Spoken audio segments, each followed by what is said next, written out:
दुनिया में सबसे मुश्किल काम खुद विचारों को रोकना है, सबसे मुश्किल काम है और इसी को योगा कहते हैं। असली अगर योगा की परिभाषा हो, डेफिनेशन हो तो यही है कि योग चित्तवृत्ति निरोधा means to restrain all the thoughts. उसके लिए हमने एक वीडियो बनाई थी, फिर हमने दूसरी वीडियो बनाई कि जब हमको विचारों को ही रोकना है तो आसन क्यों। आप उसको देखिएगा, जिससे कि मैं आपको इन शॉर्ट बता दूं कि हम आसन इसलिए करते हैं कि हम लॉन्ग टाइम तक एक स्थिर कंडीशन में बैठ सकें। इसके लिए हमारा लचीलापन हमारा होना जरूरी है। उस लचीलेपन के लिए हम आसन करते हैं। आज हम जिस टॉपिक पर डिस्कस करेंगे वो टॉपिक है नाड़ीज क्या है। आखिर ये नाड़ीज क्या है? ये देखा जाए तो तंत्र योग से आया। हठ योग में इसका काफी वर्णन है, हठ योग प्रदीपिका में। तो आज हम इसी पर डिस्कस करेंगे। अच्छा, इमेजिन करो कि ये एक आयरन की शीट है, एक कॉपर की शीट है, या कोई भी एक मेटल है जिसके अंदर इलेक्ट्रिसिटी फ्लो हो सकती है।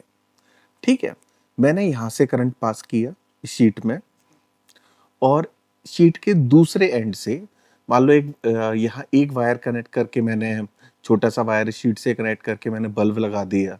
दूसरे एंड से शीट के कनेक्ट करके, थोड़े आगे करके कनेक्ट करके मैंने से ट्यूबलाइट लगा दिया।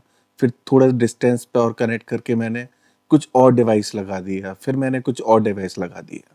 तो मैंने बहुत सारे डिवाइस लगा दिए। तो क्वेश्चन ये है कि जब यहाँ से इलेक्ट्रिसिटी फ्लो होगी और यहाँ से मान लो कि पूरा एक कंप्लीट क्लोज सर्किट है, तो जब ये इलेक्ट्रिसिटी यहाँ से फ्लो होगी तो हालांकि इस शीट में से इस साइड से हमारा बल्ब लगा हुआ है, थोड़ा डिस्टेंस से हमारा ट्यूबलाइट लगी हुई है, फिर और इलेक्ट्रिक डिवाइस लगे हुए हैं। तो बल्ब जब हम पावर ऑन करेंगे तो बल्ब भी जलेगा, ट्यूबलाइट भी जलेगी, और हमारे बाकी के जितने भी डिवाइसेस हैं, जैसे एग्जांपल इससे हमारा म्यूजिक सिस्टम लगा हुआ है, इस एंड से हमारा कोई और सिस्टम लगा हुआ है। यहाँ से हमारा इलेक्ट्रिसिटी फ्लो हो रही है और यहाँ शीट के अंदर गई, और यहाँ हमारे डिफरेंट डिफरेंट डिवाइसेस लगे हुए हैं। तो जब हम इसको पावर ऑन करेंगे, कंसीडर करो कि सर्किट एक क्लोज है, तो यहाँ हमने बल्ब लगाया, बल्ब जलने लग गया, या हमने ट्यूबलाइट लगाई, ट्यूबलाइट जलने लग गई, तो ऐसा होगा। अब ये मैंने क्यों बताया? तो इससे आज हम इसी चीज पर एक डिस्कशन करेंगे कि जब हमने एक शीट में से हमने एक एंड से बिजली का तार जोड़ दिया, मतलब हमने करंट फ्लो करा दिया, और दूसरे एंड से हमने बहुत सारे डिवाइसेस जोड़ दिए, जैसे हमने बल्ब जोड़ दिया, वो जोड़ दिया, और जब हमने इलेक्ट्रिक फ्लो कराया तो सारी चीज हमारी जलने लगी। तो इसका मतलब ये हुआ कि हर हर डिवाइस के लिए, ये मान लो इस डिवाइस के लिए यहां से बल्ब जला तो एक रास्ता से ही बिजली निकली होगी, एक रास्ते से ही करंट फ्लो हुआ होगा, तो वो बल्ब जल गया। यह हमारा दूसरा डिवाइस था, तो हमारी बिजली फ्लो हुई, तो उसमें एक रास्ता निकला, उस रास्ते से हमारा ट्यूबलाइट जल गई। फिर हमारा तीसरा रास्ता निकला, हमारा और कोई डिवाइस जल गया। कंसीडर करो कि मेटेलिक शीट है, तो हम उस रास्ते को हम बोल सकते हैं कि डिफरेंट डिफरेंट पाथ। अगर हमारा कोई कंडक्टर है, एक एंड से हमने सोर्स जोड़ दिया और दूसरे एंड से हमने टारगेट जोड़ दिया, और टारगेट में बहुत सारे हमारे डिवाइसेस लगे हुए हैं, तो हर डिवाइसेस के लिए विद्युत जो बिजली है वो डिफरेंट डिफरेंट पाथ बना लेती है। अब ये पाथ बना लेती है, इसी पाथ को हम ह्यूमन बॉडी की टर्मिनोलॉजी में, हम योगा की टर्मिनोलॉजी में इसी को नाड़ीज कहते हैं कि ये नाड़ीज है। यानी नाड़ीज वो रास्ता जहां से प्राण फ्लो होते हैं, नाड़ीज वो रास्ता जहां से विद्युत फ्लो होता है। मेरे ख्याल से आपको नाड़ीज की परिभाषा समझ में आ गई होगी। जैसे कि अब इसमें इस मेटल शीट को मैं तोड़ूं, डिस्ट्रैक्ट करूं, तो मुझे कोई अलग से पाथ थोड़ी ना दिखाई देगा। जब हमने करंट फ्लो डाला तो उसने एक पाथ बना लिया। तो इन अ सिमिलर फैशन, इसी तरीके से जब भी हम शरीर को तोड़ दें, काट के चेक करें कि नाड़ीज मुझे देखनी है, नाड़ीज मुझे देखनी है, नाड़ीज आपको दिखेगी नहीं। अच्छा, जैसे मैंने इस एग्जांपल में बताया कि ये मेटल शीट एक कंडक्टर है। इन अ सिमिलर फैशन हमारी बॉडी भी तो एक कंडक्टर है। यानी जब मेटल में से करंट फ्लो होता है तो हमारी बॉडी में से भी करंट फ्लो होता है। यही मुझे लगता है कि एक कारण है कि पतंजलि हमारे इसमें योगा में, हठ योगा प्रदीपिका में बोला कि हमारे शरीर के अंदर 72,000 नाड़ियां हैं। शिव संहिता में बोला कि हमारे शरीर में 1 लाख से ज्यादा नाड़ीज हैं। फिर बिहार स्कूल ऑफ योगा की बुक पढ़ी, उसमें पता पड़ा कि हम नाड़ीज को देख नहीं सकते हैं। तो उसका मतलब क्या है, कुछ पाथ होते हैं जहां हमारा एनर्जी फ्लो होती है, वो आप महसूस कर सकते हो थ्रू इलेक्ट्रिक फील्ड या इलेक्ट्रिक शीट, मगर आप उसको देख नहीं सकते। एक और एग्जांपल, जब आपने कॉन्सेप्ट देखा होगा, इलेक्ट्रॉनिक इंजीनियरिंग में एक सब्जेक्ट था एंटीना एंड वेव कम्युनिकेशन। अब मैं इसको थोड़ा सा इजी लैंग्वेज में बोल देता हूँ कि जब हमारा ये ध्यान हो कि पुराने टाइम में टीवी होती थी, एंटीना होता था, हम एंटीना को एक पर्टिकुलर डायरेक्शन पे घुमाते थे जिससे कि वो सिग्नल कैच कर लेता था। तो सवाल ये है कि आपको एयर में क्या वो सिग्नल दिख रहा है या वो आपको विजिबल हो रहा है, बट उसने एयर के मीडियम से एक पाथ बना लिया, कनेक्ट हो गया। तो इसका मतलब ये है कि ये भी एक तरीके, मतलब ये तो हमारा प्रूवन है। तो इसी तरीके से हमारी बॉडी में हजारों लाखों नाड़ियां हैं। तो ये हमारे नाड़ीज का कॉन्सेप्ट है। अच्छा, जब हजारों नाड़ियां होंगी तो वो इंटरसेक्ट भी करेंगी। ऑब्वियस सी बात है कि जब हजारों नाड़ियां होंगी वो एक दूसरे से इंटरसेक्ट करेंगी, मिलेंगी, फिर इंटरसेक्ट करती हुई जाएंगी। तो जिस पॉइंट पे इंटरसेक्ट करती है उनको चक्रास बोलते हैं। वो हमारे चक्रास हो गए। वो चक्रास पे हम बाद में आएंगे। तो बट अगर हमको नाड़ीज का कॉन्सेप्ट नहीं पता तो हम चक्रास का कॉन्सेप्ट नहीं जान सकते। अच्छा, अब हमको नाड़ीज समझ में आ गया। अब नाड़ीज की भी कैरेक्टरिस्टिक होती है। देखिए कितना बड़ा साइंस है योगा, कि इस साइंस में मैं चाहता हूं कि इंजीनियर्स आए, डॉक्टर आए, साइंटिस्ट आए, फिजिसिस्ट आए, एक्सपेरिमेंट हो कि हमारी बॉडी का डोपामिन कैसे हाई हो रहा है वाइल डूइंग द मेडिटेशन, हमको नशा क्यों आता है वाइल डूइंग द मेडिटेशन, इससे हमारे इश्यूज कैसे रिजॉल्व होते हैं while doing the meditation. This is very big science Sanatan ने जो हमको दिया है, बहुत बड़ा विज्ञान है। विज्ञान भैरव तंत्र में जो शिव भगवान ने लिखा, जो कश्मीर शैविज्म से आया, उसमें भी विज्ञान लिखा हुआ था। ये बहुत बड़ा साइंस है और कहीं ना कहीं ये तंत्र योग से भी जुड़ा हुआ है, क्योंकि तंत्र योग ने भी बहुत कुछ चीजें दी हैं, बहुत ज्यादा चीजें दी हैं। तो हम नाड़ीज की बात कर रहे थे। अब क्या है कि जो हमारी नाड़ीज है, हर नाड़ीज का अपना अपना रोल है, हर पाथ का अपना अपना रोल है। मान लो जैसे हमारी बॉडी में राइट साइड की जो नोस्ट्रिल होती है, राइट साइड की, उससे जो हमारा प्राण फ्लो होते हैं, तो उसको हम बोलते हैं राइट साइड की नोस्ट्रिल। बोले तो ये मेरा राइट हैंड है, ये वाली नाक से जो मेरे प्राण फ्लो होते हैं तो उसको बोलते हैं पिंगला नाड़ी। लेफ्ट साइड से नेजल से जो नाड़ी कनेक्टेड होती है जिससे मेरे प्राण फ्लो होते हैं उसको ईड़ा नाड़ी बोलते हैं। यानी राइट साइड वाली नाड़ी को सूर्य नाड़ी बोल दिया, लेफ्ट साइड वाली नाड़ी को हमने चंद्र नाड़ी बोल दिया। अब ये देखो कितना बड़ा विज्ञान है। अभी इसी को हम थर्मोडायनेमिक्स से रिलेट कर देंगे। जब आपको पता है कि करंट, जो विद्युत होता है वो कैसे जनरेट होता है, अब इसी पे डिस्कस करते हैं। तो एक चीज देखा होगा, जब इन जनरल जब इलेक्ट्रिसिटी को हम प्रोड्यूस करते हैं तो क्या करते हैं, मान लो कंसीडर करो कि हमने दो डिफरेंट टाइप की मेटेलिक शीट रख ली। डिफरेंट टाइप की मेटेलिक शीट, एक मेटेलिक शीट में का टेम्परेचर हमने बहुत हॉट कर दिया, गरम कर दिया, गरम गरम गरम। दूसरी मेटेलिक शीट का जो दूसरे टाइप की है उसका हमने टेम्परेचर डाउन करते गए, ठंडा करते गए, ठंडा करते गए, ठंडा करते गए। अब इन दोनों को हमने एक तार से कनेक्ट कर दिया। तो ऐसी कंडीशन में क्या होगा, जहां से हीट पैदा हो रही होगी तो वहां के जो इलेक्ट्रॉन्स हैं वो जो वाइब्रेशन होगी, जो इलेक्ट्रॉन्स होंगे वो पहुंचना चाहेंगे ठंडे वाली शीट की तरफ। और इसी तरीके से हमारा इलेक्ट्रिसिटी प्रोड्यूस हो जाती है। जब आप उस जगह कुछ बल्ब लगा के जलाना चाहो जल जाएगा, आप वोल्टेज चेक करना चाहो वोल्टेज चेक हो जाएगी, इलेक्ट्रोफील्ड क्रिएट हो जाएगा।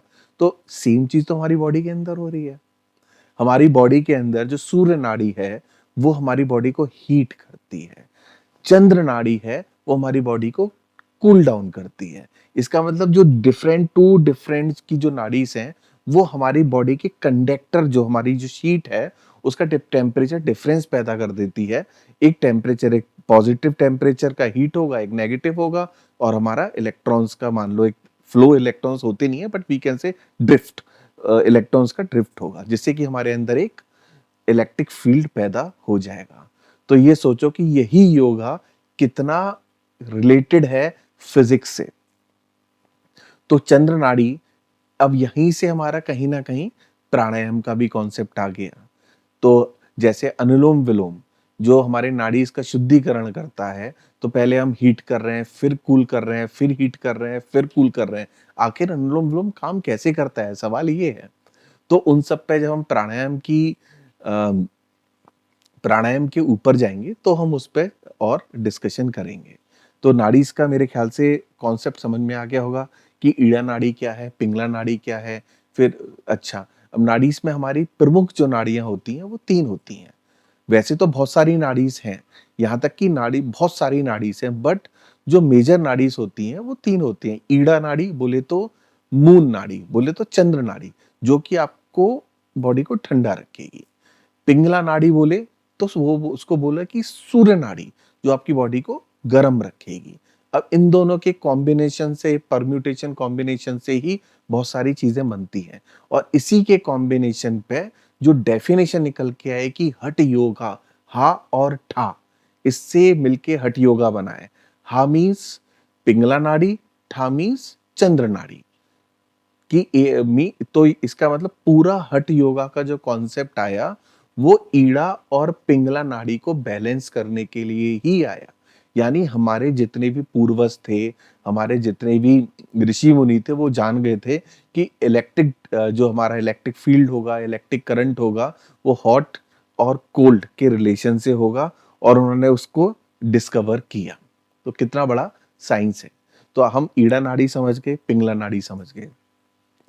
तीसरी एक नाड़ी होती है सुषुम्ना नाड़ी, और उसके अंदर भी बहुत होती है बट इतना इन डेप्थ जाने की जरूरत नहीं है।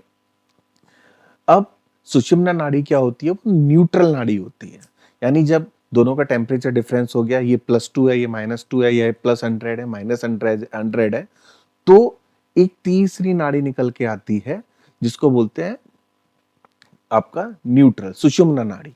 तो एक को आप गंगा, यमुना, सरस्वती बोल सकते हो। सूर्य, चंद्र, न्यूट्रल नाड़ी जो होगी वो सुषुम्ना हो गई। तो हमारा योगा में ओवरऑल ऑब्जेक्टिव होता है कि हम सुषुम्ना नाड़ी को एक्टिवेट करें, और वो एक्टिवेट कब होगी, जब सन और मून बैलेंस हो जाएगा।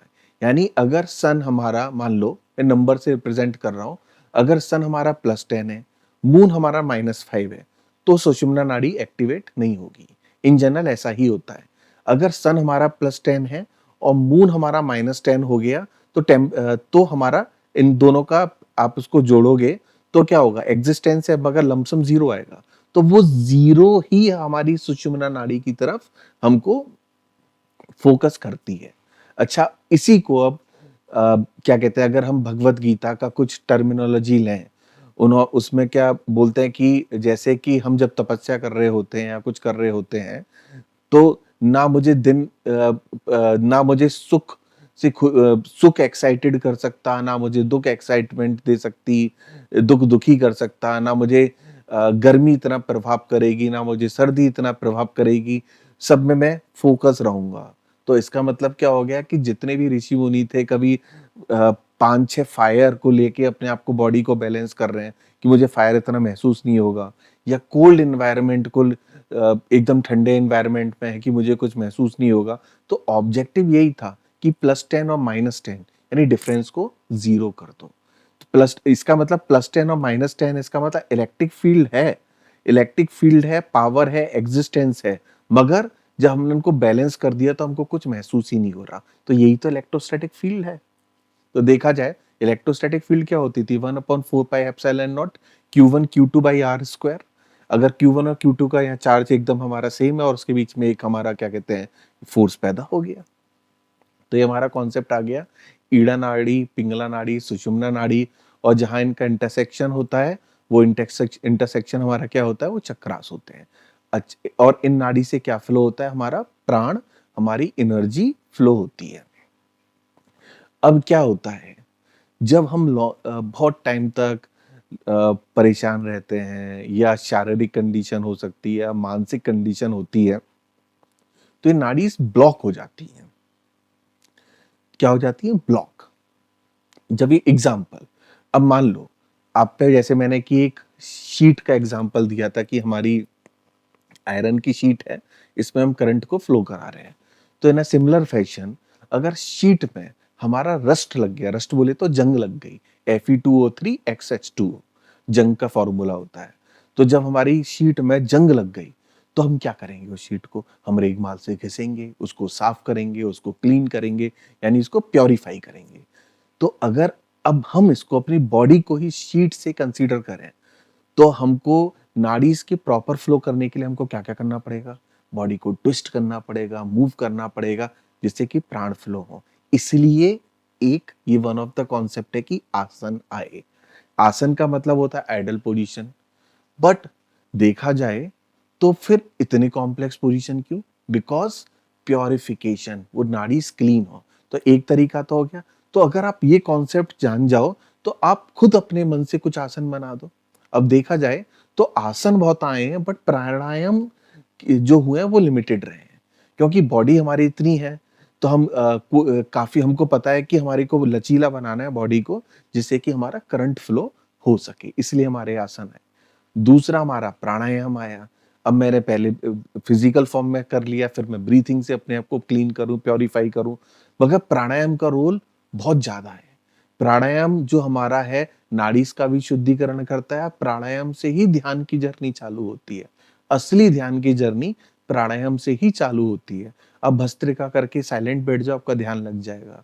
प्राणायाम से ही प्रत्याहार होता है, प्राणायाम से ही धारणा होती है, प्राणायाम से ही ध्यान होता है, प्राणायाम से ही समाधि होती है। इसलिए जो लगता है कि प्राणायाम का बहुत बड़ा रोल है, तो हमने डिस्कस किया ईड़ा नाड़ी, पिंगला नाड़ी, सुषुम्ना नाड़ी, नाड़ी का इंटरसेक्शन पॉइंट चक्रास, ठीक है, और हमने इसको गंगा जमुना सरस्वती से रिलेट कर दिया। अच्छा, एक चीज और, एक और, कि जो हमने बोला कि जैसे हम हमारी लाइफस्टाइल हो गई, या लाइफस्टाइल के अलावा हमारा क्या कहते हैं, एंजाइटी हो गया या डिप्रेशन हो गया, बहुत सारी शारीरिक प्रॉब्लम्स कोई भी फॉर्म में, तो उससे हमारी नाड़ीज ब्लॉक हो जाती है। तो हम आसन करेंगे, या कोई भी फॉर्म में आप एक्सरसाइज करो, स्ट्रेचिंग की एक्सरसाइज ज्यादा करो, स्प्लिट करो, स्ट्रेचिंग की एक्सरसाइज करो, उसके बाद वेट लिफ्टिंग भी करो, तो कहीं ना कहीं आपका नाड़ीज क्लीन होंगी।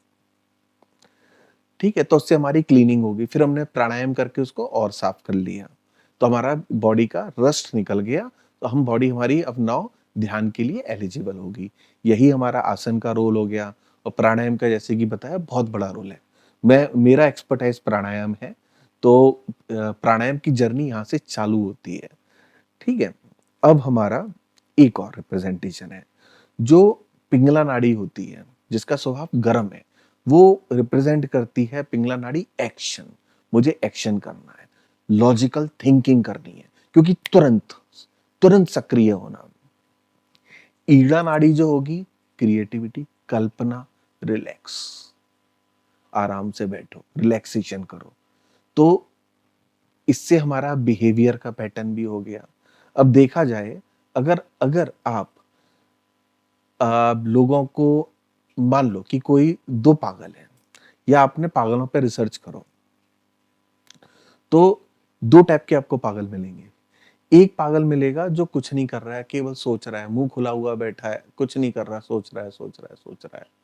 और दूसरा पागल मिलेगा, वो ऐसा मिलेगा कि काम हो चुका है, बट फिर भी करा जा रहा है, करे जा रहा है, करे जा रहा है, करे जा रहा है, स्टॉप ही नहीं हो रहा, खत्म हो गया फिर भी करे जा रहा है, करे जा रहा है।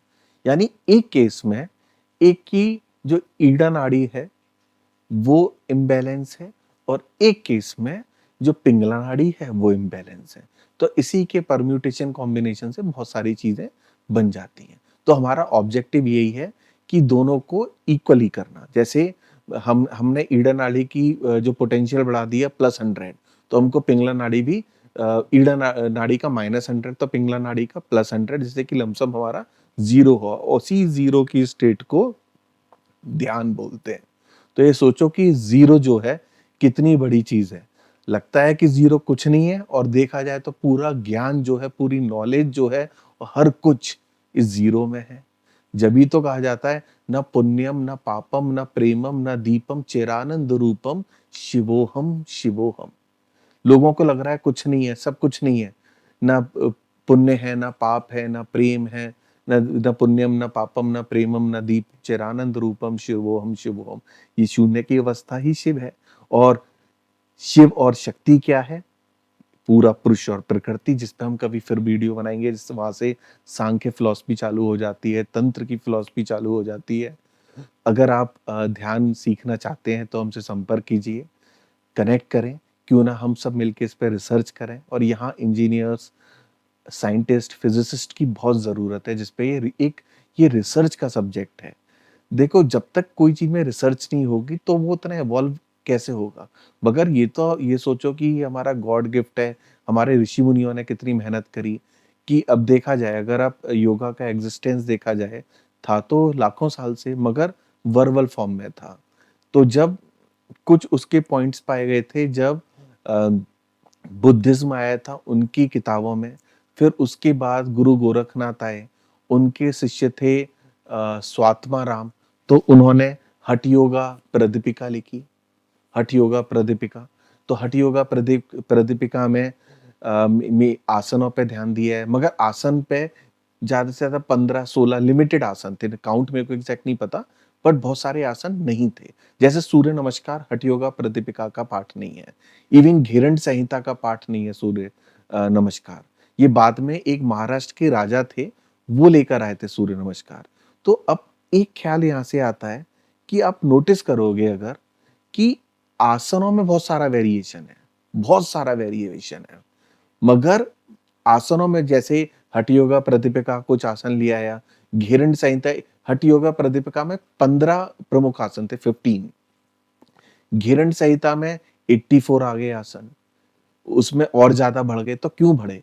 क्योंकि कहीं ना कहीं हमको फिजिकलिटी को लीन बनाना था, और उसको, यानी हमको हमारी फिजिकलिटी को हम रिप्रेजेंट कर लें। खैर, हमारी फिजिकलिटी को ईड़ा पिंगला दोनों से रिप्रेजेंट करेंगे, हमारी बॉडी के अंदर है। मगर हम ईड़ा को बोलते हैं एक्शन, और पिंगला को बोलते हैं मेंटल। यानी इसको एक तरीके से हम हार्डवेयर और सॉफ्टवेयर में रिलेट कर सकते हैं। तो वहां से बहुत सारे आसन निकल के आए। उसके बाद कृष्णा आचार्य आए, उन्होंने बहुत बड़ा योगदान दिया। और फिर बिहार स्कूल ऑफ योगा ने बहुत बड़ा योगदान दिया। और बिहार स्कूल ऑफ योगा के बाद मुझे नहीं लगता कि और कोई रिसर्च हुई है। स्वामी सत्यानंद सारस्वत जी ने, स्वामी शिवानंद सारस्वत जी ने, उन्होंने बहुत रिसर्च करी। तो सेम रिसर्च हम उसको आगे बढ़ाएं और वो रिसर्च करें। अच्छा, अब ये एक सेकंड में कुछ नोट्स देख लेता हूँ, मैंने जो उसके ऊपर बनाए थे। नाड़ीज की, द साइंस ऑफ नाड़ीज हम ये डिस्कस कर चुके। एंटीना एंड वेव कम्युनिकेशन वही कर चुके। बॉडी इज कंडक्टर, जिसके अंदर हमारा इलेक्ट्रिसिटी फ्लो होता है। जो नाड़ीज है वो एक तरीके का इलेक्ट्रिसिटी फ्लो करती है। अगर आप फिजिक्स पढ़ो तो फिजिक्स में हमारी लॉ होती थी प्रिंसिपल ऑफ सुपरपोजिशन। सारे करंट आके एक जंक्शन पे मिलते हैं, उनका सम जीरो हो जाता है, फिर वहां से डिस्ट्रीब्यूट हो जाते हैं। तो अगर आप इनको चक्रास से, नाड़ी से रिलेट करोगे तो आपको काफी चीज सिमिलर मिलेगी। और मुझे लगता है वो विद्युत जो है वो हमारे बॉडी के प्राण है। 72,000 नाड़ी जो हमारा हठ योगा प्रदीपिका में 72,000 नाड़ी बताया है, शिव संहिता में और 1,00,000 नाड़ीज बताया। बट नाड़ीज का ओवरऑल मतलब ये है कि हमारा जो पाथ, जिस पाथ से हमारे अंदर प्राण ऊर्जा फ्लो कर रही है। अच्छा, द पावर ऑफ जीरो हमने डिस्कस कर लिया। तो यही नाड़ीज का खेल है, और ये बहुत बड़ा वाइड सब्जेक्ट है। सब मिलकर इस पे काम करें। ठीक है, अगर आप हमसे ध्यान सीखना चाहते हैं, हम क्यों ना मिलके और एक्सपेरिमेंट करें और इजी तरीके से ध्यान लाएं। जैसे कि मान लो, अब मैं बैठे बैठे प्राणायाम कर रहा हूँ, मैं थक गया, तो मैं ध्यान की स्टेट में कैसे जाऊंगा? कितना आसन करने के बाद कितना प्राणायाम करें, कब ध्यान कर लें? मालूम पड़ा आसन करते करते थक गए, प्राणायाम ध्यान का टाइम नहीं मिल पाया। तो ये सारे सब्जेक्ट हैं, इसी के साथ अलविदा लेते हैं। जय हिंद, जय भारत, वंदे मातरम।